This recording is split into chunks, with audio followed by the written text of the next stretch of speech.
ఓం నమో వెంకటేశాయ. జీవశ్రేయ ఉపాయన భావప్రేయోభియాపన గోవింద గోవింద. కమలభవనగీత కాంతిపుంజాతిశీత కుసుమశరసుతాత కామవర్గస్య వాత కఠినహృదయవీత కాఠకే సుప్రతీత కలికలుషమతీతం కల్పయేత్ సంపరీత అని ధరణీభర హరణాతురధిషణాధర కరుణారసవరుణాలయుడైన శ్రీనివాస పరమాత్మని భక్తిగా ప్రార్థించుకుంటూ శ్రీశుకుల వారు ఉపదేశం చేసిన శ్రీమద్ భాగవతం యొక్క అధ్యయన కార్యక్రమాన్ని మనం ప్రారంభించుకుందాము. యథాప్రకారం ప్రార్థనా శ్లోకాదులను అన్నిటినీ చదువుకుని ఈ కార్యక్రమానికి మంగళాచరణం చేసుకుందాం. శ్రీ గణేశ ప్రార్థన. నఖేన జిత శుభ్రాంశుం మఖేన హితకామదం ముఖేన హస్తినందేవం సుఖే నమత సాదరం. శ్రీ గురు ప్రార్థన. గురుర్బ్రహ్మా గురుర్విష్ణు గురుర్దేవో మహేశ్వరః గురుః సాక్షాత్ పరం బ్రహ్మ తస్మై శ్రీ గురవే నమః. శ్రీనివాస ప్రార్థన. ప్రత్యక్ష విషయాభాయ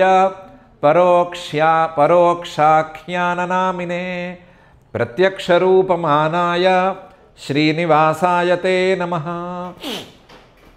అథ సంకల్పః అస్మాకం ఉపాత్త సమస్త దురిత క్షయ ద్వారా బుద్ధిశుద్ధ్యర్థం విద్యాభివృద్ధ్యర్థం భక్తిజ్ఞానవైరాగ్యాది తదనుకూల సర్వసంపత్సమృద్ధ్యర్థం శ్రీపరమేశ్వర ప్రీత్యర్థం శ్రీమద్భాగవత పాఠం కరిష్యామహే.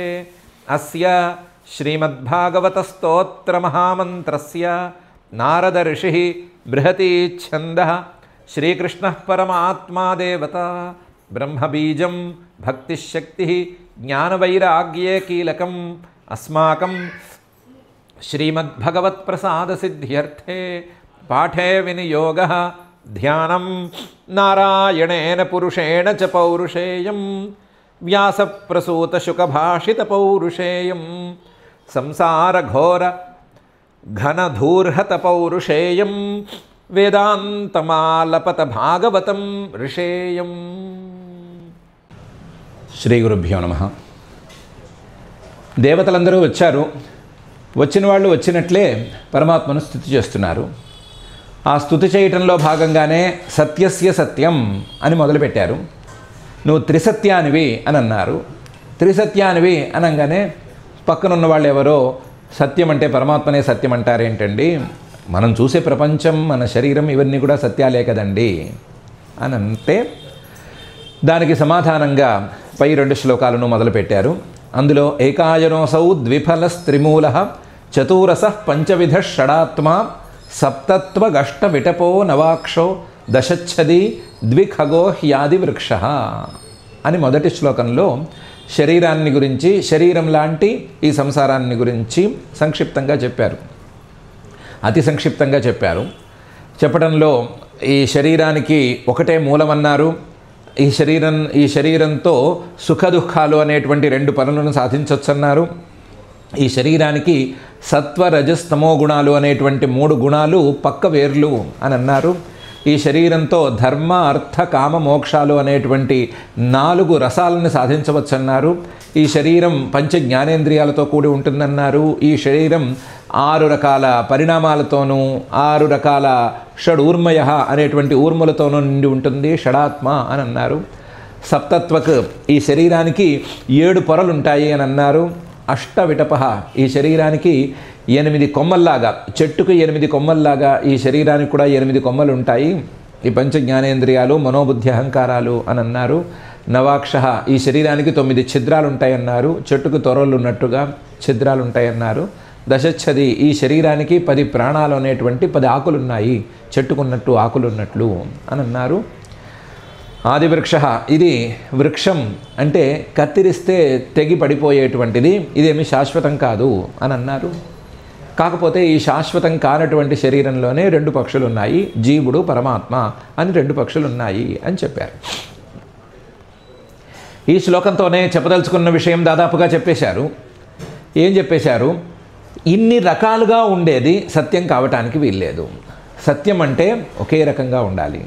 సత్యం అంటే ఎటువైపు నుంచి చూసినా సరే, ఏ రకంగా ఆలోచించినా సరే అది ఒకే రకంగా ఉంటేనే అది సత్యం అవుతుంది. కానీ ఇన్ని రకాల మార్పులను కలిగి ఉంటే, ఒకటే మూలమని, 3 రకాల పక్క వేర్లని, అవని ఇవని, ఇన్ని రకాల విశేషాలు ఇవన్నీ కలిసి ఉంటే అది సత్యం కాదు. సవిశేషంగా ఉంటే అది సత్యం కాదు, ఇన్ని రకాలుగా ఉంటే సత్యం కాదు, మార్పులుంటే సత్యం కాదు, అసలు భేదాన్ని పెట్టే మాట అయితే అది సత్యం కాదు అనే తీరులో సత్యం కాదు అని దాదాపుగా తేలిపోయింది. తేలిపోయినా సరే ఇంకొక దారిలో నువ్వు ఒక్కడవే పరమార్థ సత్యానివి అని కూడా తెలుసుకోవచ్చు అని పై శ్లోకంతో మొదలు పెడుతున్నారు. త్వమేక ఏవాస్య సతః ప్రసూతిః త్వం సన్నిధానం త్వమనుగ్రహశ్చ త్వన్మాయయా సంవృతచేతసస్త్వాం పశ్యంతి నానా న విపశ్చితో యే అని. ఓ స్వామి, త్వమేక ఏవాస్య సతః ప్రసూతిః, సత్యం సత్యం అని వీళ్ళందరూ నమ్మి పట్టుకుని పాకులాడుతున్నారు కదా, ఆ పాకులాడేటువంటి శరీరానికి, ఆ పాకులాడే శరీరంతో చూసేటువంటి వస్తువులకి అన్నిటికీ కూడా సతః త్వమేవ ప్రసూతిః, నువ్వే మూల కారణానివి.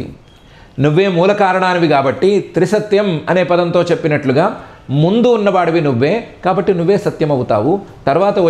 తర్వాత మాయమైపోయేటువంటి ఈ సృష్టికి సత్యత్వం అనేది ఎక్కడే ఏడ్చింది. త్వమేక ఏవాస్య సతః ప్రసూతిః. ఏదో ఏకాయనః అని సరదాగా 1 2 3 4 అని ఇలా వెళుతోంది కదా అని సరదాగా చెప్పుకున్నాం. కానీ ఆ ప్రకృతి, మూల ప్రకృతి మూల కారణం కావడానికి వీల్లేదు. అది మూల కారణం ఎందుకు కావడానికి వీల్లేదంటే అది జడం కాబట్టి కావడానికి వీల్లేదు. జడం అనేది ఎప్పుడూ స్వతంత్రించి పనిచేయలేదు. జడాన్ని ప్రోత్సహించడానికి, ప్రేరేపించడానికి వెనకాల చేతనం అనేది ఒకటి ఉండాలి. చేతనుడివి నువ్వు ఒక్కడివే కాబట్టి నువ్వే మూల కారణం అవ్వాలి, అది మూల కారణం కాబోదు. కాబట్టి త్వమేక ఏవ అస్య సతః ప్రసూతిః. అదే సమయంలో ఈ సృష్టి సత్యంగా అందరూ భావించి పాకులాడేటువంటి సృష్టి మొత్తం ఎప్పటికో ఒకప్పటికి లయించిపోవాలి. కాబట్టి అది లయించిపోతే త్వం సన్నిధానం, ఆ లయానికి ఆధారంగా, లయం తర్వాత మిగిలేటువంటి రూపంగా నువ్వే ఉన్నావు. త్వం సన్నిధానం. ఈ లయానికి ఆధారంగా నువ్వు ఉన్నావు అంటే 2 రకాలుగా చెప్పాలి. ఒకటి, లయం అయిన తర్వాత మిగిలేవాడివి నువ్వు. అలాగే లయం తరువాత మళ్ళీ సృష్టి ప్రారంభం అవ్వాలి అంటే నీలోనే ఆ శక్తిని నిక్షిప్తం చేసుకుని, నీలోనే ఆ శక్తిని నిధానం చేసుకుని మళ్ళీ కావాలంటే సృష్టిని ప్రారంభించేవాడివి కూడా నువ్వే. లయానంతర సృష్టికి కూడా మళ్ళీ నువ్వే కారణం. ఒక సృష్టి మరొక సృష్టి మధ్యలో వచ్చేటువంటి లయ కాలంలో కూడా నువ్వే ఉండి ఈ సృష్టిని మింగి కొత్త సృష్టిని తయారు చేసేటువంటి వాడివి కూడా నువ్వే అని త్వం సన్నిధానం అని కూడా చెప్పాలి. త్వం అనుగ్రహశ్చ, ఈ సృష్టి తన మానాన తను పని చేసుకుంటున్నట్లుగా అంతా ఆటోమేటిక్గా జరిగిపోతున్నట్లుగా ఉంటుంది. కానీ అలా ఏం జరగదు. పాలకుడు అనేవాడు ఒకడు ఉండాలి. పాలకుడు యొక్క సంకల్పంతోనే ఇది నడుస్తూ ఉండాలి. కాబట్టి అనుగ్రహశ్చ, నీ యొక్క అనుగ్రహంతోనే, నీ యొక్క పాలనతోనే, నీ యొక్క పాలకత్వంలోనే ఇదంతా కూడా జరుగుతోంది. త్వం అనుగ్రహశ్చ. త్వమేక ఏవాస్య సతః ప్రసూతిః త్వం సన్నిధానం త్వం అనుగ్రహశ్చ. ఇప్పుడు వీళ్ళు ఏమడిగారు? అడిగిన వాళ్ళు, ఇన్ని రకాల పదార్థాలున్నాయి, ఇన్ని సత్యాలు కదా, ఇన్ని సత్యాలు ఉండగా పరమాత్మను ఒక్కడినే సత్యం సత్యమని ఎందుకు అంటున్నారు అని అడిగారు. కానీ వాళ్ళకి చెప్పాల్సిన మాట, త్వన్మాయయా సంవృత చేతసః త్వాం పశ్యంతి నానా. త్వన్మాయయా, నీ మాయతో సంవృత చేతసః, మనస్సు పని చేయకపోతే, మనస్సంతా కూడా ఆవరింపబడి ఉంటే, ఆ ఆవరణకు లోనైనటువంటి మనస్సుతో ఏం చూసినా సరే అంతా వేరువేరుగా కనిపిస్తోంది. పశ్యంతి నానా. ఇందులో ఇంకొక ఆశ్చర్యకరమైన సంగతి ఏంటో తెలుసా? నువ్వే గనక ఈ సృష్టి మొత్తానికి మూల కారణమైతే ఈ సృష్టి మొత్తం నీ యొక్క రూపమే అవ్వాలి. బంగారంతో తయారైనటువంటి ఆభరణం బంగారు రూపంగానే ఉన్నట్లుగా, బంగారమే మూల కారణంగా కలిగినటువంటి ఆభరణం బంగారంగానే ఉన్నట్లుగా, నువ్వే మూల కారణంగా కలిగినటువంటి సృష్టి మొత్తం నీ యొక్క రూపమే అవ్వాలి. నీ యొక్క రూపాన్నే, నీ సృష్టినే లేదా నిన్నే త్వామేవ పశ్యంతి నానా, వేరువేరుగా చూస్తున్నారు. భేదం లేనటువంటి నీలోనే భేదాన్ని కల్పించి చూస్తున్నారు. భేదం లేని బంగారంలోనే భేదాన్ని కల్పించి ఇది ఆభరణం అని, లేకపోతే ఇది నెక్లెస్ అని, ఇదేమో ఉంగరం అని, ఇది ఇంకోటని చూస్తున్నారు. పశ్యంతి నానా ఏ పశ్యంతి తే సంవృతచేతసః. ఎవరైతే ఇలా చేస్తున్నారో, ఇలా చూస్తున్నారో వాళ్ళు కేవలం అజ్ఞానావరణకి లోనై ఉన్నారు. అజ్ఞానం యొక్క ఆవరణంతో ఇలా చూస్తున్నారు. న విపశ్చిత, జ్ఞానులైన వాళ్ళు ఇలా చూడటం లేదు. జ్ఞానులైన వాళ్ళు ఇలా చూడటం లేదు కాబట్టే ఇలా చూసే వాళ్ళందరూ అజ్ఞానులు అని స్పష్టంగా చెప్పుకోవచ్చు. అజ్ఞానులు ఇలా చూస్తున్నారు కాబట్టే జ్ఞానులైన వాళ్ళు దీన్ని చూడనక్కర్లేదు, చూడరు అని కూడా చెప్పుకోవచ్చు. కాబట్టి వీళ్ళు సత్యం అని ఏ ప్రపంచాన్ని అయితే నమ్మారో ఆ ప్రపంచం అనేది సత్యం కానే కాదు. ఆ ప్రపంచం నీ యొక్క ఒక రూపం. ఆ ప్రపంచం నీవు బలమిస్తే సత్యంగా కేవలం కనిపించేటువంటి రూపం. తనంతట తాను సత్యంగా ఉండటానికి వీలే లేదు. కేవలం సత్యంగా కొంతకాలం పాటు కనిపించి మాయమైపోయేటువంటి ప్రపంచం. అలాంటి ప్రపంచాన్ని పట్టుకుని ఆ ప్రపంచం కూడా సత్యమే కదా, పరమాత్మ ఒక్కడే సత్యం అని ఎందుకు అనాలి అనే ప్రశ్న సరి అయిన ప్రశ్న కాదు అని తేల్చారు. త్వమేక ఏవాస్య సతః ప్రసూతి త్వం సన్నిధానం త్వం అనుగ్రహశ్చ త్వన్మాయయా సంవృత చేతసస్త్వాం పశ్యంతి నానా న విపశ్చితోయే అని. అలా కాదు మీరు వచ్చిన సందర్భం ఏంటి, మాట్లాడుతున్న మాట ఏంటి అని చూసుకోండి. మీరు వచ్చిన సందర్భం దేవకీ గర్భంలో, ఆ సందర్భంగా వచ్చిన వాళ్ళు మీరు దేన్ని పొగడాలి? మీరు అంటే దేవకీ గర్భాన్ని పొగడాలి. దేవకీ గర్భంలోకి పరమాత్మే ప్రవేశించి ఉండొచ్చు, జీవుడే ప్రవేశించి ఉండొచ్చు, ఏమైనా కావచ్చు. దేవకీ గర్భం అనేది కదా సందర్భం. పరమాత్మ అనేది శాశ్వతం కదా. కాబట్టి దేవకీ గర్భ సందర్భంలో వచ్చిన మీరు దేవకీ గర్భాన్ని స్తుతి చేయకుండా పరమాత్మని స్తుతి చేస్తారేమిటి? అదేం పద్ధతి అని ఎవరికైనా ప్రశ్న రావచ్చు. ఎందుకంటే ఆ ప్రశ్నకు కూడా సరిగ్గా వ్యాలిడిటీ అనేది లేదు. ఈ ప్రశ్న ఎవరికి వచ్చినా సరే ఈ ప్రశ్నకి వ్యాలిడిటీ లేదు. ఎందుకంటే ఇందులో ఈ గర్భంలోకి ప్రవేశించింది కూడా పరమాత్మ అనే దృష్టితోనే మేము వచ్చాము. ఈ గర్భంలో కాదు, ఇలాంటి వాటిల్లోకి ఎన్నిటిలోకో ఆయన ప్రవేశించాడు. ఇలాంటి ఎన్నో రూపాలను ఆయన ధరించాడు. ఆయన ధరించినటువంటి ప్రతి సందర్భంలోనూ లేదా కుదిరిన ప్రతి సందర్భంలోనూ మేము వెళ్ళి ఆయన్ని స్తుతి చేసుకున్నాము అని పై శ్లోకంలో చెప్తున్నారు. బిభర్షి రూపాణ్యవబోధ ఆత్మా క్షేమాయ లోకస్య చరాచరస్య సత్వోపపన్నాని సుఖావహాని సతామ భద్రాణి ముహుఃఖలానాం అనే శ్లోకంతో, స్వామి ఓ పరమాత్మ, బిభర్షి రూపాణి, నువ్వే రకరకాల రూపాలను ధరిస్తున్నావు. రకరకాల రూపాలతో మా ముందుకు వస్తున్నావు నువ్వు. బిభర్షి రూపాణి, వాస్తవానికి నీకు ఏ రూపము లేదు, ఏ మార్పు లేదు, ఏ విశేషము లేదు. అవబోధ ఆత్మ, కేవలం విజ్ఞాన స్వరూపుడివి. చైతన్యమేవాస్య నిరంతరం రూపం అని శంకరాచార్యుల వారు చెప్పినట్లుగా ప్రజ్ఞానఘన ఏవా అని కేవలం కరుడు కట్టినటువంటి జ్ఞానస్వరూపానివి నువ్వు. అలాంటి అవబోధ ఆత్మ, ప్రజ్ఞానస్వరూపుడమైనటువంటి నీవు. ఆత్మ అంటే స్వరూపం అనుకుంటే స్వరూపానివి, లేదా ఆత్మ అంటే వ్యాపకం అని అర్థం తీసుకుంటే వ్యాపకంగా ఉండేటువంటి చైతన్య స్వరూపుడమైనటువంటి నువ్వు బిభర్షి రూపాణి, రకరకాల రూపాలను ధరిస్తూ ఉంటావు. ఎందుకు ధరిస్తావు? క్షేమాయ లోకస్య, ఈ లోకం క్షేమంగా ఉండటం కోసం. ఈ లోకం క్షేమంగా ఉండాలి అంటే ఈ లోకం పుట్టాలి కాబట్టి ఒక రూపాన్ని, ఈ లోకం క్షేమంగా ఉండాలి అంటే మరొక రూపాన్ని, ఈ లోకం తాలూకు క్షేమం పూర్తయిపోయితే ఇంకొక రూపాన్ని, అంటే బ్రహ్మ విష్ణు మహేశ్వర రూపాలను కూడా నువ్వే ధరిస్తున్నావు. లేదా అప్పుడప్పుడు విశేషించి ఏమైనా ప్రత్యేకమైన క్షేమం కావాలి అనుకుంటే ప్రత్యేక రూపాన్ని కూడా ధరిస్తున్నావు. లోకస్య క్షేమాయ, చరాచరస్య, ఈ లోకం కదిలేదవ్వచ్చు కదలందవ్వచ్చు, దేన్నైనా సరే సృష్టి చేయాలంటే బ్రహ్మరూపాన్ని ధరిస్తావు. దేన్నైనా ఉంచాలి, క్షేమంగా ఉంచాలి అనుకుంటే విష్ణు రూపాన్ని ధరిస్తావు. దేన్నైనా ఉపసంహారం చేయాలి అంటే పరమేశ్వర రూపాన్ని ధరిస్తావు. లేదా విశేషమైన రూపాలను కూడా ధరిస్తావు. చరాచరస్య, అంతే తప్ప నీ అంతట నువ్వే రూపాలను ధరిస్తావే తప్ప నువ్వు ఫలానా వారి గర్భంలోకి ప్రవేశించావని కానీ, లేదా ఫలానా వారి పుత్రుడవని కానీ, దేవకీ పుత్రుడవని కానీ, వసుదేవుడి పుత్రుడవని కానీ, దశరథ పుత్రుడవని కానీ, ఇలాంటి మాటలు నీ యందు లేవు. త్వమేవ రూపాణి బిభర్షి అవబోధ ఆత్మ. ఆ రూపాలను కూడా సత్వోపపన్నాని, కేవల సత్వమయమైన రూపాలను మాత్రమే ధరిస్తావు.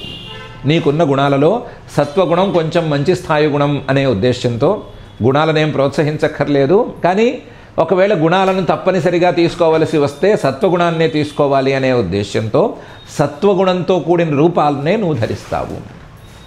ఒకవేళ కనుక వీళ్లకు పుట్టే రూపాలే అయితే వీళ్లకు పుట్టే రూపాలు సత్వగుణోపపన్నాలు కావడానికి వీల్లేదు. వీళ్ళకి పుట్టే రూపాలన్నీ త్రిగుణాత్మకాలుగానే ఉండాలి. వీళ్ళ యొక్క నియమాలన్నీ ఇలాగే ఉన్నాయి. ఈ నియమాలన్నిటినీ దాటిన వాడివి నువ్వు ఒక్కడివే కాబట్టి నువ్వు ఒక్కడివే సత్వోపపన్నాని రూపాణి బిభర్షి.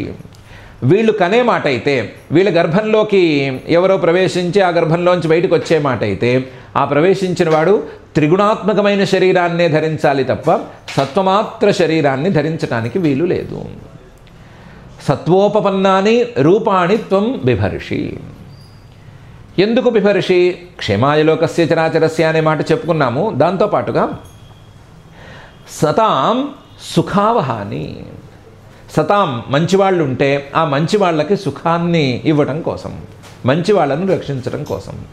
మంచివాళ్ళు అంటే ధర్మాత్ములు, జ్ఞానం అంటే ఇష్టం ఉన్నవాళ్ళు, మంచి దారిలో నడిచేవాళ్ళు, ఏ తప్పు చేయాలని అనుకునేవాళ్ళు, వైదికమైనటువంటి మార్గాన్ని అనుసరించేటువంటి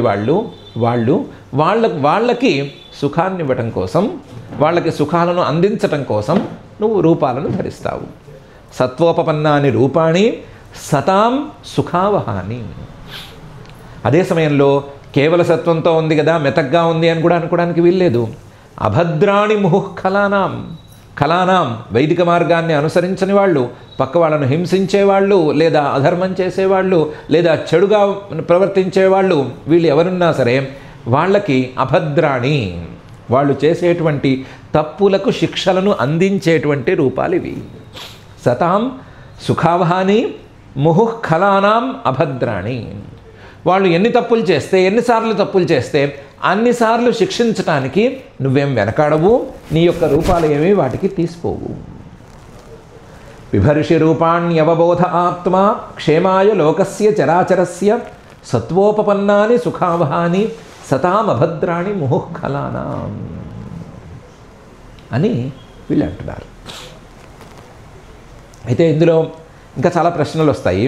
తవ్విన కొద్దీ ప్రశ్నల మీద ప్రశ్నలు వస్తూనే ఉంటాయి. పరమాత్మే గనక రూపాలను ధరించే మాట అయితే, పరమాత్మే బ్రహ్మ విష్ణు స్వరూపంతో ఉండే మాట అయితే, పరమాత్మలో భేదాన్ని చూడటమే గనక తప్పైనట్లయితే ఆ మాటను ఒప్పేసుకుని ఇంకొక ప్రశ్న వేసుకుందాము. అసలు ఈ ప్రపంచాన్ని పరమాత్మ ఇన్ని రకాలుగా ఎందుకు చేయాలి? సృష్టి ఎందుకు చేయాలి? పాలన ఎందుకు చేయాలి? ఉపసంహారం ఎందుకు చేయాలి? మళ్ళీ సృష్టి, మళ్ళీ స్థితి, మళ్ళీ సంహారం, ఇవన్నీ ఎందుకు చేయాలి? అందరికీ మోక్షం ఇచ్చేస్తే పోలా. మోక్షం ఇవ్వటానికైతే పరమాత్మ అనే మాట బాగుంది. మోక్షం కాకుండా సంసారానికి పరమాత్మ అంటే ఏమంత బాగుంటుంది?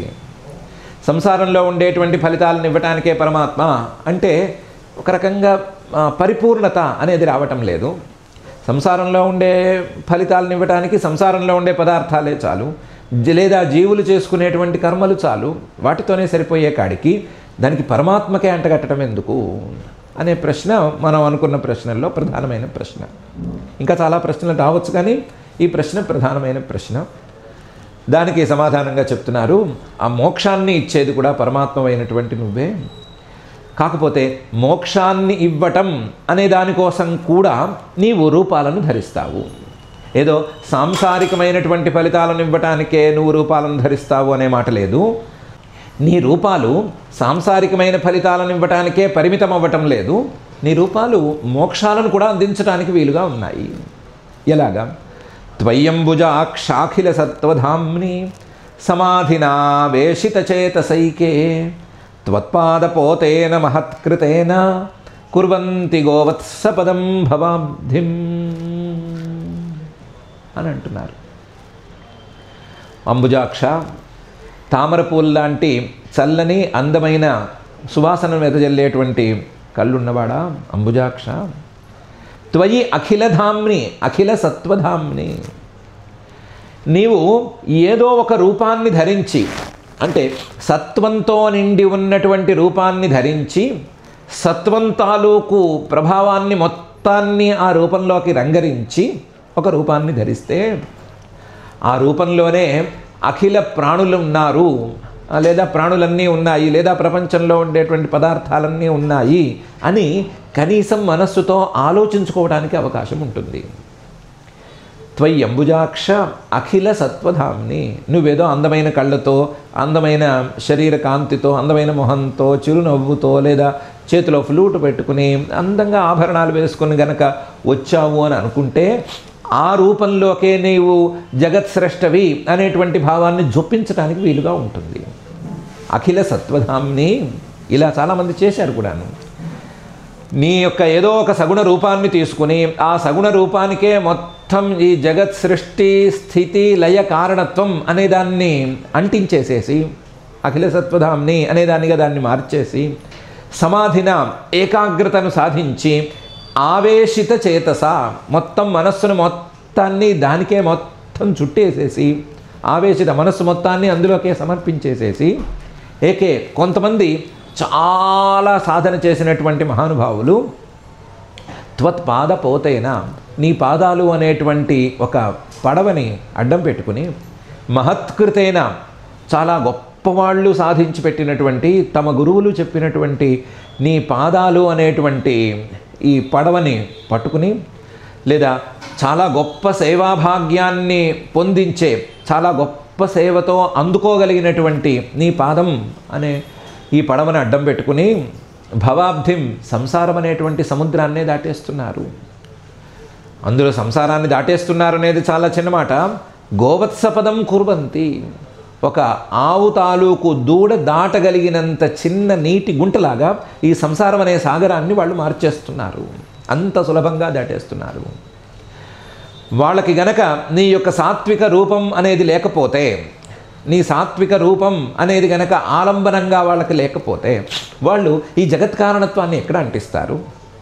ఈ జగత్కారణత్వాన్ని అంటించి క్రమక్రమంగా లోపలికి వెళ్ళి నీ యొక్క నిర్గుణ రూపాన్ని ఎలా కనుగొంటారు? నిర్గుణ రూపాన్ని కనుగొని ఈ సంసార సముద్రాన్ని ఎలా దాటగలుగుతారు?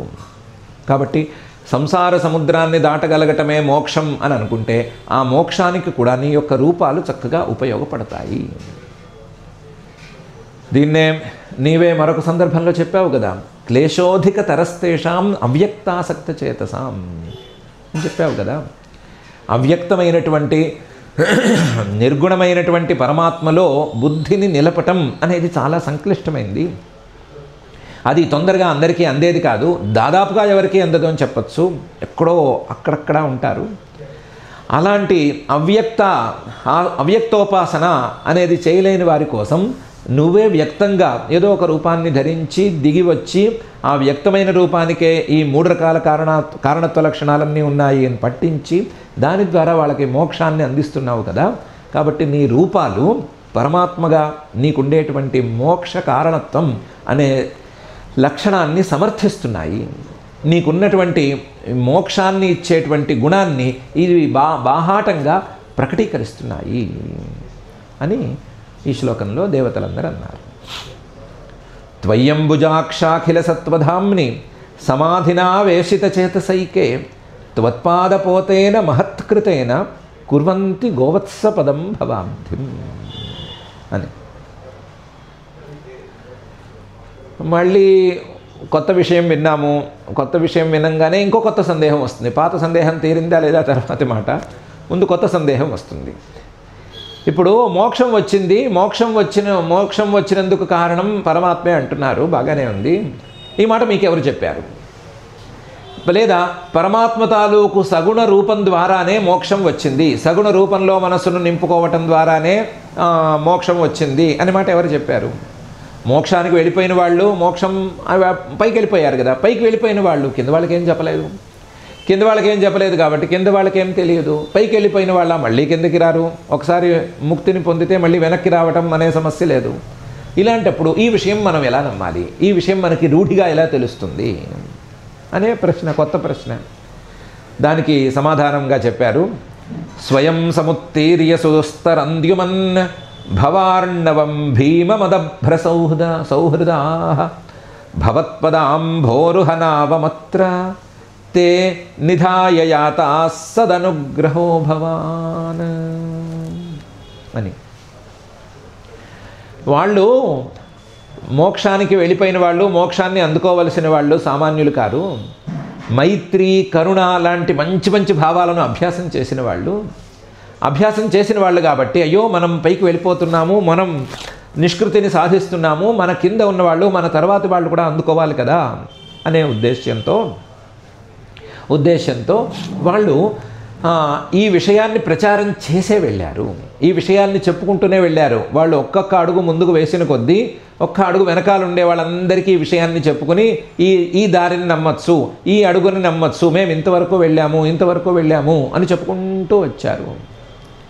అందువల్లే స్వయం సముత్తీర్య వాళ్ళు ఈ సంసార సాగరాన్ని దాటి సుదుస్తరం, చాలా దాటడానికి కష్టమైనటువంటి సంసార సముద్రాన్నే సులభంగా దాటేసి, ద్యుమన్ ఓ స్వప్రకాశ స్వరూపుడా, నీ యొక్క స్వప్రకాశ చైతన్య జ్ఞానాన్ని సాధించుకుని దాటి, భవార్ణవం సంసారం అనేటువంటి సముద్రాన్ని దాటి, భీమం భయంకరంగా, మిగతా వాళ్ళకి భయంకరంగా అనిపించేటువంటి ఈ సంసార సముద్రాన్నే దాటి, అదభ్ర సౌహృదా మిగతా వాళ్ళ మీద మైత్రీ, కరుణ లాంటి భావాలని సాధించారు కాబట్టి చాలా గొప్ప సౌహార్దంతో, గొప్ప దయతో, గొప్ప కరుణతో వాళ్ళు ఏం చేశారు, భవత్ పదాంభోరుహ నావం అత్ర తే, నీ యొక్క పాదార విందాలు అనేటువంటి పడవల్ని ఇక్కడే ఉంచేశారు. లేదా ఒకే పడవ అనుకుంటే నీ పాదార విందాలు అనేటువంటి ఒకే పడవని ఇక్కడే ఉంచేశారు. భవత్ పదాంభోరుహ నావం అత్ర తే, నిధాయ ఇక్కడే ఉంచేసి యాతాహ వాళ్ళు వెళ్ళిపోయారు. అందువల్ల నీవు భక్తులను అనుగ్రహించటానికే ఉన్నావు. సదనుగ్రహ భవాన్. ఎప్పుడు అలా పైకి వెళ్ళిపోయిన వాళ్ళని, కింద ఉన్న వాళ్ళని, పైకి వెళ్ళాలనుకున్న వాళ్ళని అందరినీ అనుగ్రహించటానికే నువ్వు ఉన్నావు. అందరినీ అనుగ్రహించటానికే ఉన్నావు కాబట్టే పరమాత్మ కదా, ఈ సంసార కారణత్వం ఆయనకెందుకు, ఈ సంసారం అనేది ఏదో దానంతరదే వెళ్ళిపోవచ్చు కదా అనే ప్రశ్నకి వేరే విలువ లేదు. ఎందుకంటే నీవు అందరినీ అనుగ్రహించేవాడివి. సంసారంలో ఉండేవాళ్ళు కనుక సంసారంలో ధర్మమయంగా ఉంటే ఆ ధర్మమయంగా ఉండేటువంటి వాళ్ళకి కావాల్సిన ఫలితాలను ఇచ్చి, వాళ్ళని ఒక్క అడుగు ముందుకు తోసి, వాళ్ళని ఇంకొక అడుగు తోసి, ఇంకొక అడుగు ముందుకు తోసి, అలా మొత్తానికి వాళ్ళని కూడా మోక్షం వైపుకు నడిపించాలని అనుకునేటువంటి వాడివి. కాబట్టి సదనుగ్రహో భవాన్, అందరినీ అనుగ్రహించే మంచి స్వభావం ఉన్నవాడివి నువ్వు. కాబట్టి నువ్వు మోక్షానికి కారణానివి, ఇలాంటి బంధంలో ఉన్న వాళ్ళకి మంచి ఫలితాలకు కూడా కారణానివి అని చెప్పారు. అయితే ఇది కవితాత్మకంగా కాస్త ఉంది కాబట్టి కొంచెం అందంగా చెప్పారు, ఇంకొంచెం అందంగా చెప్పారు. ఎలా అందంగా చెప్పారు అంటే, వెనకాల శ్లోకంలో ఏమనుకున్నాము, నీ పాదాలు అనేటువంటి పడవని పట్టుకున్నట్లయితే ఆ పడవతో సంసారం అనేటువంటి సాగరాన్ని ఒక ఆవు దూడ దాటగలిగినంత నీటి గుంటగా మార్చేసుకుంటారు అని కదా చెప్పారు. అలా చెప్తే అర్థం ఏంటి, నీటి గుంటను దాటడానికి పడవ ఎందుకు, పడవ అవసరం లేదు కదా, పడవని వాడే నీటి గుంట అక్కర్లేదు, దాటేయచ్చు కదా సింపుల్గాను. కాబట్టి నీటి గుంటలాగా ఎప్పుడైతే మారిపోయిందో అప్పుడే నీ పాదారవిందం అనేటువంటి పడవని మిగతా వాళ్ళ కోసం వాళ్ళు అట్టిపెట్టారు. వాళ్ళు వాడుకోకుండా నీ పాదారవిందం అనేది ఒకసారి వాళ్ళకి దొరకటంతో వాళ్ళకి భవసముద్రమే చిన్నదైపోయింది, సంసారం అనేటువంటి సముద్రం చాలా చిన్నదైపోయింది, నీటి గుంటలా మారిపోవటంతో వాళ్ళే దాటేసేసి నీ పాదారవిందం అనేటువంటి పడవని ఇక్కడే అట్టిపెట్టారు. ఎలా అట్టిపెట్టారు అంటే, నీ భజన సంప్రదాయం నిన్ను ఎలా సేవించుకోవచ్చు, పరమాత్మను సంతృప్తి చెందించడానికి ఏమేం చేసేసుకోవచ్చు, లేదా పరమాత్మ ఏ కారణాల వల్ల సంతృప్తి పడతాడు అనేటువంటి విషయాలను ప్రచారం చేసి అందరికీ చెప్పి ఆ నావని ఇక్కడే అట్టిపెట్టి వాళ్ళు దాటేశారు. వాళ్ళు దాటేసేసేటప్పుడు ఈ నావని పాడు చేసి వెళ్ళలేదు, నావ గురించి చెప్పకుండా వెళ్ళలేదు, నావని అలాగే ఉంచి నావని గురించి అందరికీ చెప్పి అప్పుడు దాటారు. ఎందుకంటే వాళ్ళకి తెలుసు ఈ సంసార సముద్రం అనేది సుదుస్తరం, ఎవరు తొందరపడి దాటలేరు, ఇది భీమం భయంకరంగా ఉంది, ఇది దాటడం మిగతా వాళ్ళు సులభంగా దాటగలిగేది కాదు అని తెలుసు. అదభ్ర సౌహృద, వాళ్ళకేమో మనసంతా సౌహార్దమే ఉంది, అందరికీ మంచి జరగాలి అనే కోరికే ఉంది. కాబట్టి ఈ నావ గురించిన ప్రచారం చేసి తర్వాత వాళ్ళు దాటారు. దానివల్ల వీళ్ళు దాటారు కదా, దాటిన తర్వాత ఈ నావ అనేది అవతల తీరంలో ఉండాలే కానీ యువతల తీరంలో ఉండదు కదా అనేటువంటి పిచ్చి లాజిక్ క్వశ్చన్స్కి అవకాశం లేదు అని ఈ శ్లోకంలో చెప్పుకోవచ్చు. ఇంకా తవ్విన కొద్దీ లోతుల్లో ఇంకా చాలా చాలా అర్థాలు ఉండేటువంటి శ్లోకాలు ఇవి. అలాంటి మనకు కావలసినటువంటి మనం మొదలు పెట్టుకున్న ప్రశ్నించుకున్నటువంటి ప్రశ్నకి సరియైన సమాధానం వచ్చేట్టుగా దీన్ని చెప్పుకోవచ్చు. స్వయం సముత్తీర్య సుదుస్తరంద్యుమన్ భవార్ణవం భీమమదభ్ర సౌహృదా భవత్పదాంభోరుహనావమత్ర తే నిధాయ జాతా సదనుగ్రహో భవాన్ అనే ఈ శ్లోకంలో. ఇలా కాకపోతే ఎవరైనా సరే నిన్ను పట్టుకోలేకపోతే వాళ్ళకి ఫలితం ఖచ్చితంగా వస్తుంది, ఫలితం తప్పనిసరి అని చెప్పలేము అని పై శ్లోకంలో అంటున్నారు. ఏమని? ఏన్యేరవిందాక్ష విముక్తమానినః త్వయ్యస్తభావాద విశుద్ధ బుద్ధయః ఆరుహ్య కృచ్ఛ్రేణ పరం పదం తతః పతంత్యధో నాదృతయుష్మదంఘ్రయః అని. అరవిందాక్ష, తామర పువ్వులంటే కళ్ళు కలిగినవాడా, అందరినీ చల్లగా చూసేవాడా, ఎవరైనా సరే నీ వైపు చూస్తే వాళ్ళని చల్లగా చూసి వాళ్ళకి మంచి ఫలితం అందాలి అని కోరుకునేటువంటి వాడా, ఏ అన్యే ఇంతకుముందు చెప్పిన శ్లోకంలా కాకుండా నిన్ను పట్టుకోకుండా మరొక రకంగా అవ్యక్త ఉపాసన చేద్దాము, లేదా నిర్గుణోపాసన చేద్దాము, నిర్గుణ ప్రణవోపాసన చేద్దాము, ఇంకా ఏదో ఉపాసనలు చేద్దాము అని బయలుదేరే వాళ్ళు ఉంటారు కదా. నీ యొక్క సగుణ రూపాన్ని పట్టించుకోకుండా ముందుకు వెళదాము అని అనుకునే వాళ్ళు ఉంటారు కదా.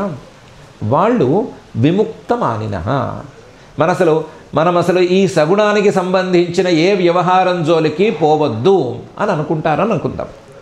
సగుణానికి సంబంధించిన వ్యవహారం ఏదైనా సరే మనకొద్దు. సగుణం సంసారం అయితే ఆ సంసారం మనకొద్దు, సగుణం ఈశ్వరుడైతే గుణాలతో కూడిన ఈశ్వరుడు కూడా మనకొద్దు అని అనుకుంటారు వాళ్ళు. ఎందుకు అనుకుంటారంటే విముక్తమానినః, మనం అన్నీ వదిలేసేయాలి, గుణాలకు సంబంధించిన వ్యవహారాలను వదిలేసేయాలి అని అనుకుంటారు. వదిలేశాము అని కూడా అనుకుంటారు. విముక్తమానినః త్వయి అస్తభావాత్ అలా అనుకుంటారు. కానీ నీ యొక్క నిర్గుణ స్వరూపంలో వాళ్ళకి బుద్ధి నిజంగా కుదిరిందా లేదా ఎలా తెలుస్తుంది? సరిగ్గా తెలియదు. త్వయి అస్తభావాత్, నీ నిర్గుణ స్వరూపంలో గనక పొరపాటున బుద్ధిని కుదుర్చుకోలేకపోయారా, అవిశుద్ధ బుద్ధయ, వాళ్ళ బుద్ధి పరమ అవిశుద్ధంగా మారిపోతుంది. నీ నిర్గుణ స్వరూపంలో బుద్ధి కుదిరిందా, ఆ గోల వేరు, ఆ పరిస్థితి వేరు. నిర్గుణ స్వరూపంలో బుద్ధి కుదరక సగుణ స్వరూపమేమో వద్దనుకుంటే అవిశుద్ధ బుద్ధయ, వాళ్ళ బుద్ధి చెడిపోతుంది. గుణాలనే సంసారాన్నే పట్టుకుని చెడగొట్టుకునే తీరు వేరు, అది ఇంకా భయంకరం. అలా కాకుండా గుణాలను వదిలిపెట్టేసినా సరే బుద్ధిని చెడగొట్టుకునేటువంటి తీరు మరొక రకం. ఇది కూడా ఒక రకంగా భయంకరమే. అవిశుద్ధ బుద్ధయ వాళ్ళు ఆరుహ్య కృచ్ఛ్రేణ పరం పదం, కష్టపడి అంతదాకా వెళ్ళారు కదా, చాలా శ్రమపడ్డారు కదా. సగుణమైనటువంటి సంసారాన్ని వదిలిపెట్టుకోవటం, సగుణమైన ఈశ్వరుణ్ణి కూడా వదిలిపెట్టుకోవటం అనేది చాలా చాలా కష్టం, చాలా కష్టం. కానీ చాలా కష్టపడి బుద్ధిని ఆ స్థాయి దాకా తీసుకువెళ్ళారు కదా. ఆరుహ్య కృచ్ఛ్రేణ పరం పదం. కానీ తతః పతంతి అధః, అక్కడి నుంచి వాళ్ళకి రకరకాల విఘ్నాలు రావచ్చు విఘ్నాలు. ఎలా రావచ్చు విఘ్నాలు అంటే, ఏమీ లేని నిర్గుణ స్వరూపంలో బుద్ధి కుదురుకుందా లేదా అని తేలక నా బుద్ధి కుదరలేదేమో అనే సందేహంతో విఘ్నం మొదలవచ్చు. నా బుద్ధి పక్కదారి పడుతోందేమో, శూన్యవాదం వైపు వెళ్ళిపోతోందేమో అనే సందేహం, అలాంటి విఘ్నం రావచ్చు. ఏ రకాల విఘ్నాలు వస్తాయో మనకి తెలియదు. పతంత్యధః, వాళ్ళు విఘ్నాలతో వాళ్ళు ఉన్నదానికి కనీసం ఇంచైనా సరే కిందకి దిగాల్సి రావచ్చు. అనాదృత యుష్మదంఘ్రయ, కిందకి దిగితే నీ యొక్క సగుణ రూపం కూడా వాళ్ళకి ఆశ్రయంగా లేదు. నీ యొక్క సగుణ రూపాన్ని కనుక పట్టుకున్నట్లయితే ఆ సగుణ రూపాన్ని పట్టుకుని నిర్గుణం వైపుకు వెళ్ళొచ్చు. నిర్గుణం నుంచి వెనక్కి వస్తే మళ్ళీ నీ సగుణ రూపం సిద్ధంగా ఉంది, వెనకాల నుంచి సపోర్ట్ ఇవ్వడానికి నీ సగుణ రూపం అనేది సిద్ధంగా ఉంది. సగుణ రూపం సిద్ధంగా ఉంది కాబట్టి ఒకవేళ వెనక్కి వచ్చిన సగుణానికే వస్తారు, మళ్ళీ ముందుకు వెళుతూ ఉంటే నిర్గుణం వైపుకు వెళ్తారు. అలా కాకుండా సగుణ రూపాన్ని పక్కన పెట్టేసి నిర్గుణాన్నే పట్టుకుంటే వాళ్ళు వెనక్కి వస్తే ఎక్కడికి రావచ్చు? సంసారానికి రావచ్చు, మరొక చోటుకి వెళ్ళిపోవచ్చు, లేదా తామసానికి దిగజారిపోవచ్చు. ప్రమాదాలు రకరకాలుగా ఉండొచ్చు. వాళ్ళని కాపాడేటువంటి నీ పాదం వాళ్ళ దృష్టిలో లేదు. వాళ్ళని కాపాడగలిగినటువంటి, ఇలాంటి వాళ్ళందరినీ కాపాడగలిగినటువంటి పాదం వాళ్ళు పట్టుకోలేదు కాబట్టి వాళ్ళకి ఆసరా లేకపోవచ్చు, లేక వాళ్ళు విఘ్నాలతో ఇబ్బంది పడవలసి రావచ్చు. అందరూ విఘ్నాలతో ఇబ్బంది పడతారు, అందరికీ విఘ్నాలు వస్తాయని చెప్పలేం, కానీ విఘ్నాలు రావని కూడా చెప్పలేము. విఘ్నాలు వస్తే వాళ్ళకి సపోర్ట్ అనేది లేదు అని మాత్రం చెప్పగలము. అందువల్ల ఎవరైనా సరే మోక్షాన్ని కావాలని అనుకున్నా సరే, మోక్షం మనకి కావాలి, మోక్షమే మనకు కావాలి అని అనుకున్నా సరే, వాళ్ళు నీ పాదాలను పట్టుకోవటమే ఉత్తమమైనటువంటి మార్గం. సగుణ మార్గాన్ని పట్టుకుంటే ఆ సగుణంలో ఉండేటువంటి రూపం నిర్గుణ రూపానికి దారి తీస్తుంది. అదే సమయంలో ఏ ఇబ్బంది రాకుండా, ఏ కష్టం రాకుండా కాపాడుతుంది అని దేవతలు ఈ 2 శ్లోకాల్లో చెప్పారు. ఏన్యేరవిందాక్ష విముక్తమానినః త్వయ్యస్తభావాదవిశుద్ధ బుద్ధయః ఆరుహ్య కృచ్ఛ్రేణ పరం పదం తతః పతంత్యధో అనాదృత యుష్మదంఘ్రయః అనేటువంటి ఈ శ్లోకంలో. ఇలా కాదు, ఇంకో రకమైన వాళ్ళు ఉన్నారు. ఆ ఇంకో రకమైన వాళ్ళు కూడా ఈ శ్లోకానికే అర్థంగా వస్తారు. అన్యే, అసలు వాళ్ళ గురించి మనం పెద్దగా చెప్పుకోక్కర్లేదు. అలాంటి వాళ్ళు అరవిందాక్ష, ఓ అరవిందాక్షుడా, విముక్తమానినః, ఏమున్నా లేకపోయినా అబ్బో మేము చాలా గొప్పవాళ్ళము, మేము అసలు మోక్షానికే వెళ్ళిపోయాము, అయ్యో మాకేం లేదు, మాకేం పట్టదు అని అనుకుంటూ ఉంటారు. వాళ్ళ సొంత భ్రమలు వాళ్ళకు ఉంటాయి. లోపల మనస్సే లోపల వాళ్ళకి డబ్బా కొట్టేస్తూ ఉంటుంది. అయ్యో నీకు అంతా వదిలిపోయింది, నువ్వు ముక్తుడివి, నీకు మోక్షం వచ్చేసింది అని డబ్బా కొట్టేస్తుంది. విముక్తమానినః, కానీ వాళ్ళకి త్వయ్యస్తభాః, నీ విజ్ఞానం అనేది కనీసం కూడా లేదు. నీ సగుణ విజ్ఞానం లేదు, నిర్గుణ విజ్ఞానం అనేది లేనే లేదు. ఉన్నదల్లా 4 మాటలు. 4 మాటల వల్ల వాద విశుద్ధ బుద్ధయః, ఏమైనా సరే ఎవరేమడిగినా సరే చక్కటి మాటలతో చక్కగా చెప్పగలరు. వాద విశుద్ధ బుద్ధయః, వాదించటానికి పనికొచ్చేంత వరకు వాళ్ళ బుద్ధి ఉంది. త్వయి అస్తభాః, లోపల జ్ఞానమేం లేదు, లోపల ఉన్నదంతా కూడా భ్రమే. అస్తభాః వాద విశుద్ధ బుద్ధయః. ఇలాంటి వాళ్ళు కనుక ఉంటే వాళ్ళు ఈ పరిస్థితికే చాలా కష్టపడి వచ్చారని అనుకుంటే, నాకేం లేదు అని లోపల మనసు డబ్బా కొట్టడం కూడా కష్టమే. ఎందుకంటే మనసు లోపల నుంచి పొడుస్తూనే ఉంటుంది. ఏమని? ఎంత కాదన్నా నీకేమీ లేదు, బయటికి ప్రదర్శిస్తున్నావు కానీ నీ లోపలంతా ఉన్నది లొటారం, నా లోపల నేనే కదా ఉన్నది, నాలో ఏం తెచ్చింది అని మనస్సు చెప్తూనే ఉంటుంది, పొడుస్తూనే ఉంటుంది. అలాంటి మనస్సు కూడా పొడవకుండా మనస్సును కూడా మ్యాన్యుపులేట్ చేయడానికి వాళ్ళు చాలా కష్టపడాలి. అలా గనక కష్టపడే మాట అయితే ఆరుహ్య కృచ్ఛ్రేణ పరంపదం, ఎవరూ అందుకోనటువంటి ఇలా మనస్సును కూడా మ్యాన్యుపులేట్ చేసే పరిస్థితికి వచ్చిన తర్వాత కూడా తతః పతంతి అధః, అక్కడి నుంచి కిందకి పడిపోవాలి. ఎప్పుడో ఒకప్పుడు మనస్సు కూడా వాళ్ళని వదిలేసేస్తుంది, మనస్సు కూడా పట్టుని వదిలేసేస్తుంది. మనసుకి రకరకాల మార్గాల్లో భ్రమలు అలవాటు చేసి మనసు పట్టుగా ఉండటం, లోపల నుంచి మనల్ని మనమే నమ్మాలి అని అనుకునేటట్లుగా, అబద్ధాన్ని నిజంగా మనమే నమ్మాలి అనుకునేటట్లుగా చేయటం అనేది కొంతకాలం సాగుతుంది. ఎప్పుడో ఆ పట్టు జారితే పతంతి, ఆ తర్వాత ఏం జరుగుతుందో వాళ్ళకే తెలియదు. వాళ్ళకి ఏ రకమైనటువంటి ఆసరా ఉండదు. ఎందుకు? అనాదృత యుష్మదంఘ్రయః, నీ పాద పద్మాలని వాళ్ళు కనీసం ఆదరించలేదు కదా. కనీసం ఆదరించకుండా వాళ్ళే ఒక ఫైన్ డే మార్నింగ్ మేము ముక్తులం అయిపోయాము, మేము ఆ మొత్తాన్ని జయించేసాము, గెలిచేసాము అని నిర్ణయించుకున్నారు కదా. నిర్ణయించుకున్న వాళ్ళని ఎవరు కాపాడతారు? నువ్వు కాపాడాలి అంటే నిన్ను పట్టుకోవాలి కదా, నీ పాదపద్మాలని ఆశ్రయించుకోవాలి కదా. కాబట్టి ఇలాంటి వాళ్ళని కాపాడటానికైనా సరే, ఇలాంటి పరిస్థితులు వస్తాయి అని తెలిసి ఈ దారిలోకి వెళ్లకుండా ఉండాలి అనుకునే వాళ్ళని కాపాడటానికైనా సరే నీ సగుణ రూపం అనేది తప్పనిసరిగా కావాలి. నీ సగుణ రూపం వలన కేవలం మాటలతోనే గారిడీ చేద్దామని అనుకున్న వాళ్ళు, లేకపోతే మనసులో భావన లేని వాళ్ళు, భావనా బలం లేని వాళ్ళు, తమ మనస్సుని తామే మ్యాన్యుపులేట్ చేసుకునేటువంటి వాళ్ళు, వీళ్ళందరికీ కూడా ఆసరా అనేది లభిస్తుంది. వాళ్ళు కూడా నీ మీద ఏమైనా కాస్తంత శ్రద్ధ చూపిస్తే, కాస్తంత భక్తిని పెంచుకుంటే క్రమక్రమంగా వాళ్ళు మంచి దారిలోకి వెళ్ళగలుగుతారు అనే అర్థాన్ని కూడా ఇందులో ఉంచిన మాట వాస్తవం. ఎందుకంటే మనుషులను ఉద్దేశించి మనుషులను దృష్టిలో పెట్టుకుని చెప్పేటువంటి శ్లోకాలు కదా ఇవి. మనుషులను దృష్టిలో పెట్టుకుని చెప్పే మాటల్లో ఈ మాట తప్పనిసరిగా ఉండాలి. మనుషులకున్న రకరకాల భ్రమల్లో ఇదొక భ్రమ, ఇలాంటిది ఒక భ్రమ. ఏన్యేరవిందాక్ష విముక్తమానినః త్వయ్యస్తభావాద విశుద్ధ బుద్ధయః ఆరుహ్య కృచ్ఛ్రేణ పరం పదం తతః పతంత్యధో నాదృత యుష్మదంఘ్రయః. అదే సమయంలో నిన్ను పట్టుకున్న వాళ్ళు ఇలా ఉన్న చోటు నుంచి దిగజారరు. తథానతే మాధవతావకాః క్వచిత్ భ్రశ్యంతి మార్గాత్ త్వయి బద్ధ సౌహృదాః త్వయాభిగుప్తా విచరంతి నిర్భయాః వినాయకానీకపమూర్ధ సుప్రభో అని అంటున్నారు. తథా వెనకాల శ్లోకంలో చెప్పుకున్నటువంటి 2 రకాల వాళ్ళు, అందులో ఒకళ్ళు నిజానికి టాప్ ఎండ్ వాళ్ళు, మరొకళ్ళు చాలా నీచమైనటువంటి వాళ్ళు. వాళ్ళు ఎలాగైతే దిగజారిపోయారో, టాప్ ఎండ్ వాళ్ళు 1 ఇంచైనా దిగజారినట్టు, అసలే నీచంగా ఉండేవాళ్ళు ఇంకా కూడా దిగజారిపోయినట్లు, తథా నతే మాధవ తావకాః క్వచిత్ భ్రశ్యంతి. మాధవ, ఓ మధువంశంలో జన్మించబోయేటువంటి వాడా, నీలాంటి నిన్ను పట్టుకున్నటువంటి వాళ్ళు, నీ వారైపోయినటువంటి వాళ్ళు ఈ విధంగా నభ్రశ్యంతి, ఈ విధంగా దిగజారిపోరు. నువ్వు ఉన్నావుగా వాళ్ళకి ఆసరా, నువ్వు ఉన్నావు కదా.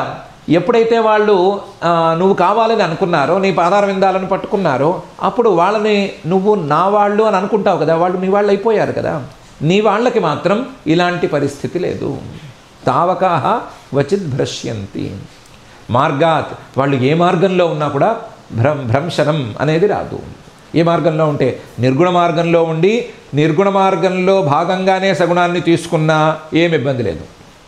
అలా కాదు, అసలు మాకు నిర్గుణ మార్గం అంటేనే పడదు, ఆ మాట వింటేనే మాకు ఒక రకమైన కోపం వస్తుంది అనుకునే వాళ్ళు కొంతమంది ఉన్నారు. మాకు భక్తి మార్గమే కావాలి, మాకు ఆ పరమాత్మ పాదాలు పట్టుకోవటం అనేదే ఇష్టము, లేదా ఆ మాట వింటేనే మేము కాస్తంత మనశ్శాంతిగా ఉంటాము అనుకునే వాళ్ళైనా పర్వాలేదు.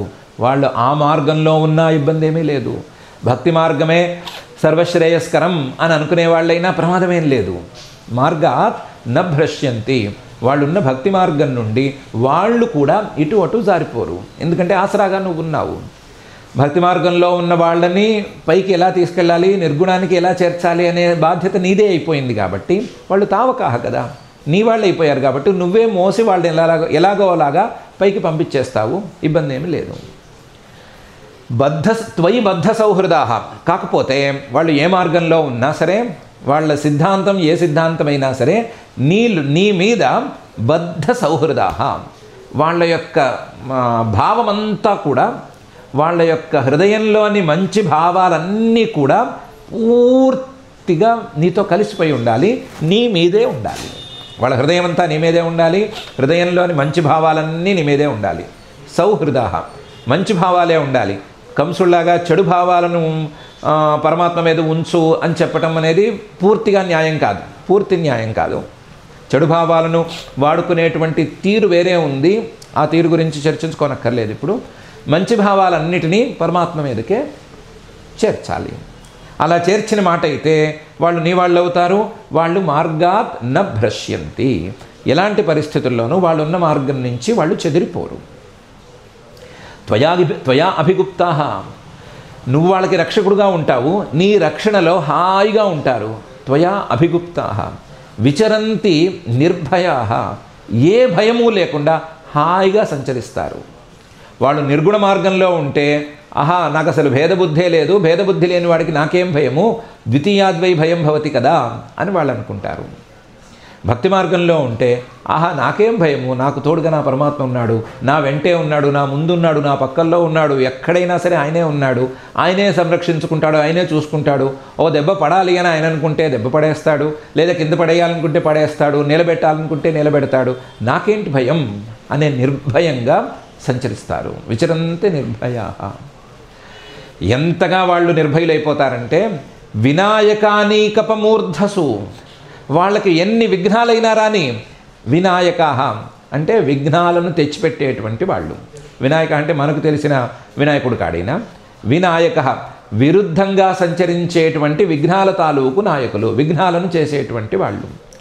అలాంటి సైన్యమే ఉన్నా వినాయక అనీకం విఘ్న సైన్యమే ఉన్నా ఆ విఘ్న సైన్యం తాలూకు నాయకులు చాలామందే ఉన్నా వినాయక అనీక ప వినాయక విఘ్నాలు చేసేటువంటి వాళ్ళు, వాళ్ళ తాలూకు అనీకం సైన్యం, ఆ సైన్యానికి ప నాయకులు, వీళ్ళు ఎంతమంది ఉన్నా సరే వాళ్ళు తలకాయల మీద నుంచి వీళ్ళు నడుచుకుంటూ వెళ్ళిపోతారే కానీ వినాయకానీకప మూర్ధసు అటువైపు నుంచి వెళ్ళిపోతారు. కానీ ఎన్ని విఘ్నాలు వచ్చినా సరే వాళ్ళని లెక్క చేయకుండా అలా వెళ్ళిపోతూనే ఉంటారు కానీ వీళ్ళు పొరపాటును కూడా మనసులో భయం అనేదాన్ని పొందరు. అయ్యో ఇది విఘ్నమా, ఇది ఇదా, ఇది అలాంటిదా, ఇది మంచా, ఇది చెడా ఏమనుకోరు. అంతా ఆయన చూసుకుంటాడు, నాకేం భయం లేదు, నా గురించి నేను ఆలోచించనక్కర్లేదు, ఆయన గురించి ఆలోచిస్తే ఆయనే అన్నీ చూసుకుంటాడు అనే నమ్మకంతో ఉంటారు అని. తథానతే మాధవక తావక క్వచిత్ భ్రశ్యంతి మార్గాత్ త్వయి బద్ధ సౌహృదాః త్వయాభిగుప్తా విచరంతి నిర్భయాః వినాయకానీకపమూర్ధసు ప్రభో అని ఈ శ్లోకంలో చెప్పారు. ఇదంతా కూడా ప్రభో నీ యొక్క సామర్థ్యమే, నీ సామర్థ్యం కాక మరొకటి కాదు అని కూడా చెప్పారు. ఇది కాక సతాం సుఖావహాని రూపాణి బిభర్షి అని అన్నారు కదా, దాని గురించే పై శ్లోకంలో చెప్తున్నారు. సత్వం విశుద్ధం శ్రయతే భవాం స్థితౌ శరీరిణాం శ్రేయ ఉపాయనం వపుః వేదక్రియా యోగ తపస్సమాధిభిః తవార్హణం ఏన జనః సమీహతే అని ఏమన్నారు. వీళ్ళు సంసారంలో జరిగేది సంసారంలోనే జరిగిపోతుంది కదా, ఈ సంసారం ఆటోమేటిక్గా నడిచిపోతుంది, నడవకపోతే సంసారంలో కర్మలు ఉన్నాయి, ఆ కర్మలే సంసారంలోని ఫలితాలు ఇస్తాయి అని అన్నారు కదా. ఆ కర్మలు కావాలన్నా నువ్వు కావాలి, ఆయన ఈ సంసారం ఆటోమేటిక్గా జరగాలన్నా సరే చేతన స్వరూపుడువైన సాక్షి స్వరూపుడువైన నువ్వు కూడా కావాలి. కాబట్టి ఆ ప్రశ్నకు కూడా సమాధానం నువ్వే. సత్వం విశుద్ధం భవాన్ శ్రయతే స్థితౌ. ఈ సంసారం తాలూకు స్థితి కోసమని విశుద్ధం సత్వం విశుద్ధమైనటువంటి ఇతర గుణ సంస్పర్శ లేనటువంటి సత్వగుణాన్ని నువ్వు పట్టుకుంటావు, కాసేపు పట్టుకుంటావు, ఉపాధిగా స్వీకరిస్తావు అని శాస్త్రీయంగా చెప్పాలి. తెలుగులో కాబట్టి శ్రయతే పట్టుకుంటావు అని చెప్పుకుంటున్నాము. సత్వం విశుద్ధం శ్రయతే భవాన్ స్థితౌ. ఎందుకు? శరీరిణాం శ్రేయ ఉపాయనం వపుః. నీకోసం కాదు, అది వపుః శరీరమే అయినా సరే ఆ శరీరం నీకేదో భోగాన్ని తెచ్చిపెట్టుకోవడం కోసం కాదు. అది శరీరిణాం శరీరాన్ని ధరించి లేదా శరీరమే నేను అనే భ్రమలలో బతికేటువంటి మిగతా వాళ్ళకి శ్రేయ ఉపాయనం మంచి ఫలితాలను అందించటం కోసం. మంచి ఫలితాలను నువ్వు లేకపోతే ఎలా వాళ్ళు అందుకోగలుగుతారు? కాబట్టి వాళ్ళకు అందించటం కోసం నువ్వు శుద్ధసత్వ ప్రధానమైనటువంటి శరీరాన్ని ధరిస్తున్నావు. శరీరిణాం శ్రేయ ఉపాయనం సత్వం విశుద్ధం వపుః భవాన్ శ్రయతే.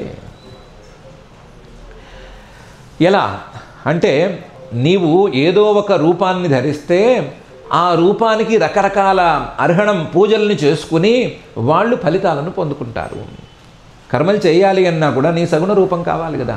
యజ్ఞాలు చేయాలి అంటే నీ యజ్ఞమయమైన స్వరూపం కావాలి, ఆ యజ్ఞాలలో ఉండేటువంటి దేవతలు కావాలి. పూజ చేయాలి అంటే పూజకు కావాల్సినటువంటి మూర్తి ఒకటి ఉండాలి, ఒక విగ్రహం అనేది ఉండాలి, లేదా ఒక మూర్తి ఉండాలి, ఒక శరీరం ఉండాలి, లేదా ధ్యానానికి కూడా ఒక మూర్తి ఉండాలి. యోగ శాస్త్రజ్ఞులైతే మూర్తి లేని ధ్యానాన్ని ఒప్పుకోరు. వాళ్ళు మూర్తి లేని నిర్గుణ ధ్యానం అనేది కుదరదు అని ఓటరిస్తారు కూడాను. కాబట్టి ఏ దారిలో చూసుకున్నా సరే నీ యొక్క శరీరం అనేది వాళ్ళకి కావాలి కాబట్టే వాళ్ళు నీ శరీరాన్ని అడ్డం పెట్టుకుని కర్మాదులను చేసుకోగలుగుతారు, పూజలను పురస్కారాలను చేసుకోగలుగుతారు. కాబట్టే నువ్వు శరీరాన్ని ధరించి వాళ్ళ ముందు నుంచుంటున్నావు. నీకోసమైతే కాదు, నీ భోగాల కోసమైతే అస్సలు కానే కాదు.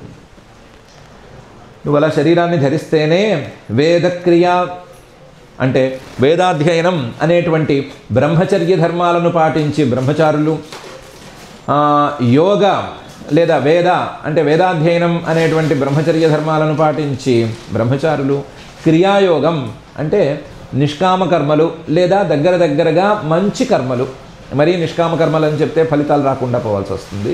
అందుకని మంచి కర్మలు, సత్కర్మలు అనేటువంటి క్రియాయోగాలు ద్వారా గృహస్థులు, తపస్సు అనేటువంటి సాధనం ద్వారా వానప్రస్థులు, సమాధి అనేటువంటి యోగాంగం ద్వారా వీళ్ళు సన్యాసులు, వీళ్ళందరూ కూడా తవ అర్హణం నీ యొక్క పూజను చేసుకోగలుగుతారు.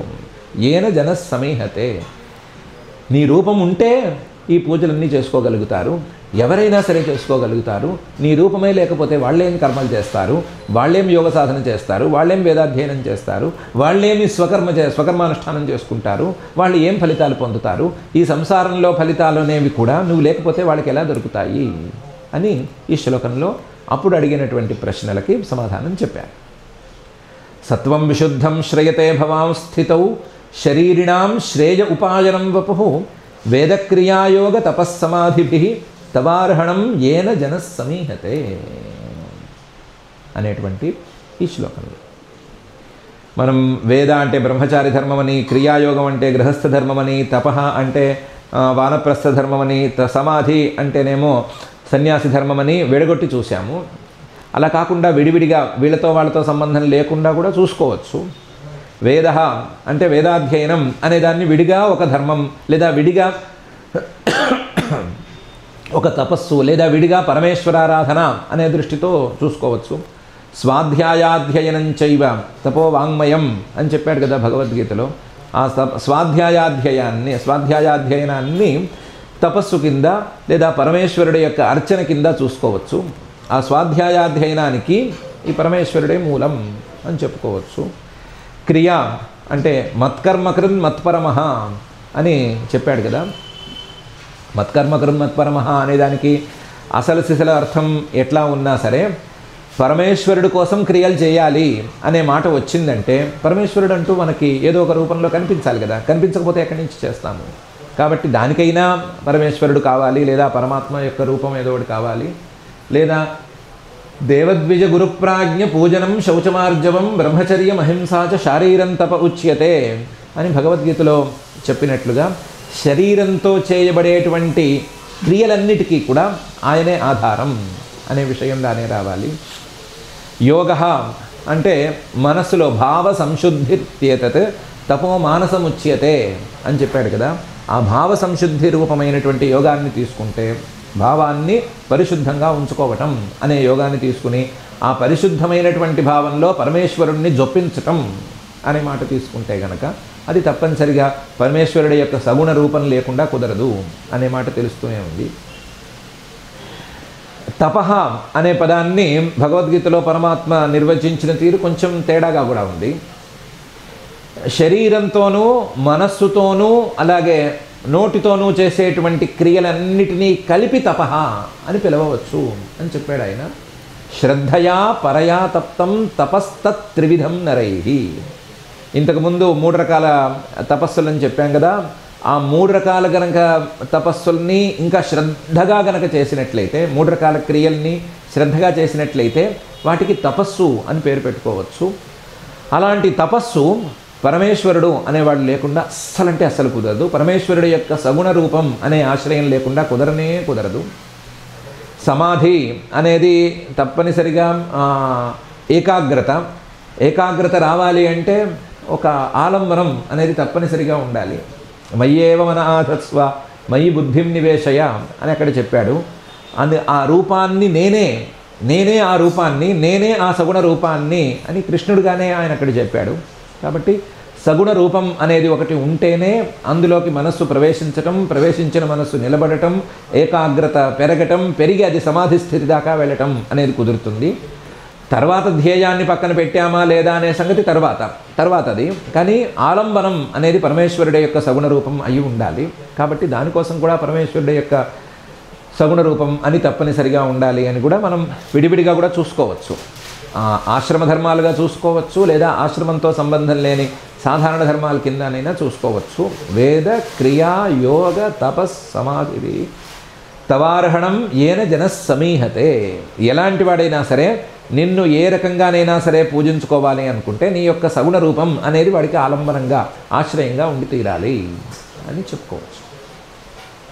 ఇలా చెప్పేటట్లుగా సత్వం విశుద్ధం శ్రయతే భవాం స్థితౌ శరీరిణాం శ్రేయ ఉపాయనం వపు వేద క్రియాయోగ తపస్సమాధిభి తవార్హణం ఏన జన సమీహతే అని దేవతలందరూ పరమాత్మను, దేవకి గర్భంలో ఉండేటువంటి పరమాత్మను స్తుతి చేస్తున్నారు. ఇంకా కూడా పైన శ్లోకాలు ఉన్నాయి, ఇంకా కొన్ని 4-5 శ్లోకాలు ఉన్నాయి. ఆ శ్లోకాలన్నింటినీ మనం క్రమంగా పైకి వెళ్ళి చూసుకుందాము. ఎలాగూ ముందే అనుకున్నాం కదా, స్తుతే ఇంకా కూడా 2 రోజులు పడుతుంది అని విన్నాం. కాబట్టి ఆ మాటను నిలబెట్టుకోవడానికైనా సరే ఈరోజు అయిన తర్వాత రేపు ఇలా 2 రోజులు ఈ స్తుతి వాక్యాలనే చూసుకుందాము. ప్రధానంగా నిర్ణయించుకోవలసినటువంటి అంశం, మనం సంసారంలో ఏ వస్తువు చూసినా సరే అది పరమాత్మ యొక్క ఒక రూపం. అయితే ఆ రూపం మీద పరమాత్మ అనేటువంటి దృష్టి మనకి ఇంకా కుదరలేదు. దృష్టి కుదరలేదు కాబట్టి రూపాన్నే చూస్తున్నాం కాబట్టి భేద దృష్టి అనేది వేరువేరుగా ఉంది అనేటువంటి దృష్టి ఉంది. చిన్నపిల్లవాడిని బంగారం జ్యువెలరీ షాప్కి తీసుకెళ్తే అక్కడ ఉండేటువంటి పదార్థాలన్నీ వేరువేరు అనుకుంటాడు. కానీ మనం మాత్రం ఇదైనా ఒకటే అదైనా ఒకటే, ఏ రాయినా ఒకటే, మనమే పళ్ళోడు కొట్టుకోవటమే అంతే. ఇది బంగారమే అది బంగారమే, వాడు వేసే రేటు దీనికి ఒకటే దానికి ఒకటే.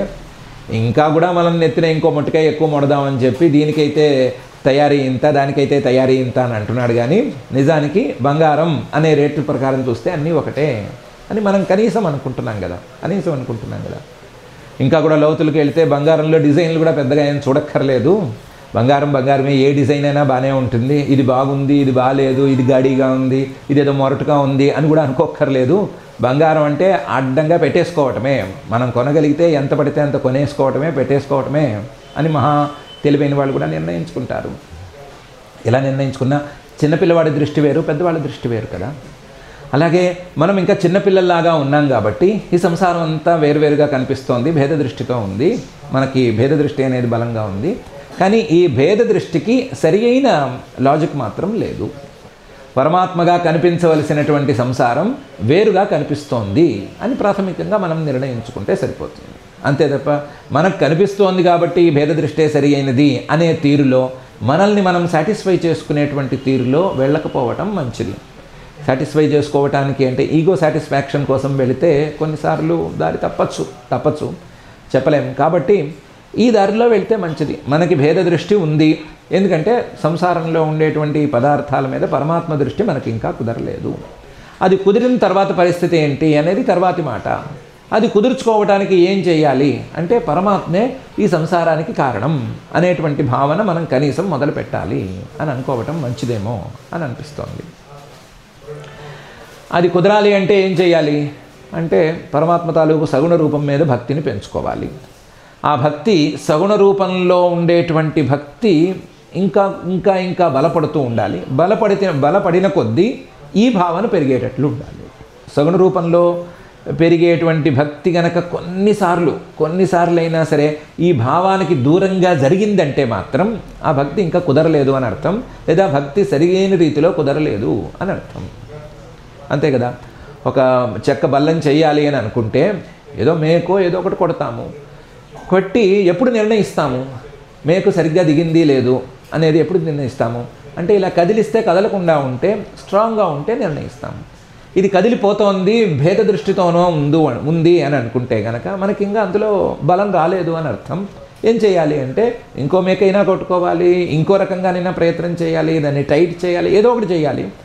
ఏం చేయాలో అక్కడే చేయాలి, ఆ మేకల మీదే చేయాలి, అక్కడే చేయాలి. అలాగే ఈ భావన రావటానికి కోసం కూడా సగుణ రూపాన్నే ఆశ్రయించుకుని ఏమైనా చేయాలి. కానీ సగుణ రూపాన్ని ఆశ్రయించుకుని భక్తిని పెంచుకుని ఈ భావన కోసం ప్రయత్నం చేయాలి అని మనం నిర్ణయించుకుందాము. ఈ భావన ఎవరినైనా హర్ట్ చేసే మాట అయితే ఇప్పుడు సారీ కూడా చెప్పుకునే పరిస్థితిలో లేము, ఎందుకంటే నిజాన్ని చెప్పుకునే సందర్భాల్లో సారీలు చెప్పలేము. కానీ ఎవరిని ఈ భావన హర్ట్ చేయకూడదు, ఎవరిని హర్ట్ చేయకూడదు. పరమాత్మే మొత్తం నిండి ఉన్నాడు అనేటువంటి భావనతో మన మనస్సు నిండిపోవాలి అని మనం ఆశిద్దాము. ఆ వైపుగా ప్రయత్నం చేసుకుందాము. మనకి అలాంటి భావనా బలాన్ని, అలాంటి భక్తిని ఇవ్వవలసిందిగా మాత్రం ఆ ధరణీభర హరణాతురధిషణాధర కరుణార సవరుణాలయుడైనటువంటి శ్రీనివాస పరమాత్మని భక్తిగా ప్రార్థించుకుందాము. మన ప్రతిజ్ఞ ప్రకారం ఈ అధ్యాయం పూర్తయిన తర్వాతే పారాయణ కార్యక్రమం చేసుకుందాం అనుకున్నాం కాబట్టి ఆ తర్వాత పారాయణ కార్యక్రమం చేసుకుందామని వాయిదా వేసుకుందాము. ఇప్పటికీ క్షమాప్రార్థనాదులన్నింటినీ చదువుకుని ఈ కార్యక్రమానికి మంగళం పలుకుతున్నాము. అథ క్షమా ప్రార్థన. యదక్షరపదభ్రష్టం మాత్రాహీనం చ యద్భవేత్ తత్సర్వం క్షమ్యతాం దేవ నారాయణ నమోస్తుతే. అథ భగవత్సమర్పణం కాయేన వాచా మనసేంద్రియైర్వా బుద్ధ్యాత్మనా వా ప్రకృతే స్వభావాత్ కరోమి యద్యత్ సకలం పరస్మై నారాయణాయేతి సమర్పయామి. అథ లోకక్షేమ ప్రార్థనా. సర్వే భవంతు సుఖినః, సర్వే సంతు నిరామయాః, సర్వే భద్రాణి పశ్యంతు, మా కశ్చిద్ దుఃఖభాగ్ భవేత్. అథ మంగళం శ్రియః కాంతాయ కళ్యాణ నిధయే నిధయేర్థినాం శ్రీవేంకటనివాసాయ శ్రీనివాసాయ మంగళం.